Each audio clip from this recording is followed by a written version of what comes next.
Assalamualaikum warahmatullahi wabarakatuh. Izin memperkenalkan diri, nama saya Sri Wahyuni dengan NPM 1951040183. Saya dari kelas MBSB. Di sini saya akan menjelaskan tentang pemikiran Sayyid Ahmad Khan. Pemikiran yang pertama adalah pemikiran dalam bidang pendidikan. Pemikiran Sayyid Ahmad Khan dalam masalah ini diilhami bahwa kemunduran orang-orang Muslim India pada saat itu adalah dikarenakan terbatasnya ilmu-ilmu pendidikan modern yang dimiliki oleh orang-orang India. Syekh Ahmad Khan sendiri berpendapat bahwa jika orang-orang India ini dapat menerima pendidikan dengan baik, maka bangsa Inggris dapat dikeluarkan dari negara India. Oleh karena itu, Syekh Ahmad Khan sendiri mulai membangkitkan serta menyebarluaskan ilmu-ilmu pendidikan yang ia miliki kepada orang-orang atau penduduk India Muslim. Syekh Ahmad Khan mendirikan sekolah pertama di India yang ia beri nama dengan nama Madrasah Adab, tepatnya pada tahun 1861 Masehi. Sekolah tersebut bertujuan untuk mempelajari tentang ilmu-ilmu modern seperti ilmu kalam dan lain sebagainya. Tidak hanya itu, pada tanggal 26 Desember 1870 Masehi, di Benares, Syekh Ahmad Khan juga mendirikan Society for Educational Progressive Indian Muslim.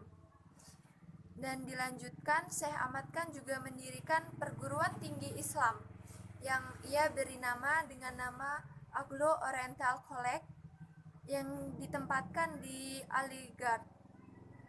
Nah, selain lewat jalur lembaga-lembaga pendidikan, Syekh Ahmad Khan juga membuat majalah yang bernama Tahzik al-Akhlaq. Tujuan dari Tahzik al-Akhlaq ini adalah untuk mendidik komunitas-komunitas Muslim India dalam masalah sosial, politik, dan juga masalah-masalah agama. Pemikiran yang kedua yaitu pemikiran Syekh Ahmad Khan dalam bidang politik. Pemikiran Syekh Ahmad Khan dalam bidang politik ini menganjurkan supaya umat Islam di India tidak turut ikut campur dalam masalah agitasi politik yang dilancarkan oleh partai-partai kongres.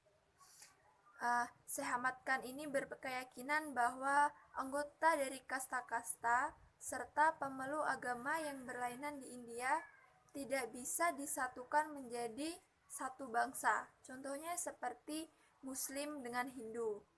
Kenapa? Karena tujuan serta cita-cita keduanya ini saling berlawanan dan bertolak belakang. Dalam ide politik yang ditiupkan Syed Ahmad Khan, telah kelihatan pengertian bahwa umat Islam adalah suatu umat yang tidak dapat membentuk suatu negara dengan umat lainnya. Seperti yang saya contohkan tadi, umat Islam dengan umat Hindu. Ia berpendapat bahwa umat Islam ini harus memisahkan diri, tidak dapat bersatu dengan umat Hindu dalam negara. Ini akan membuat minoritas Islam yang rendah kemajuannya akan lenyap dalam mayoritas Hindu. Mungkin inilah salah satu ide dari berdirinya negara Pakistan pada saat itu. Pemikiran yang ketiga yaitu pemikiran Syed Ahmad Khan dalam bidang hukum. Dalam bidang hukum ini sejalan dengan ide-ide pembaharuan hukum positif. Nah, Syed Ahmad Khan juga mengadakan perbaikan dalam hukum Islam. Syekh Ahmad Khan ini menolak adanya faham taklid. Bahkan, Syekh Ahmad Khan tidak segan-segan menyerang faham taklid ini. Sumber hukum Islam menurut Syekh Ahmad Khan itu cuma ada dua, yaitu Al-Quran dan juga hadis. Pendapat ulama masa lampau tidak mengikat bagi umat Islam, dan di antara pendapat mereka ada yang tidak sesuai dengan perkembangan zaman pada saat itu atau perkembangan zaman modern. Pemikiran Syed Ahmad Khan yang keempat atau yang terakhir adalah pemikiran dalam bidang teologi. Dalam bidang teologi ini, Syed Ahmad Khan mempunyai kesamaan pemikiran dengan suatu tokoh, yaitu Muhammad Abduh yang berada di Mesir. Keyakinan kekuatan serta kebebasan akal menjadikan Syed Ahmad Khan percaya bahwa manusia itu bebas untuk menentukan kehendak serta melakukan perbuatan apa yang manusia itu inginkan. Ini berarti Syekh Ahmad Khan mempunyai faham yang sama dengan suatu faham, yaitu faham Qadariyah.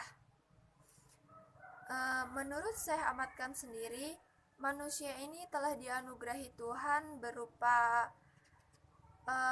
akal serta berupa fisik. Akal dan fisik itu bertujuan untuk merealisasikan kehendak manusia itu.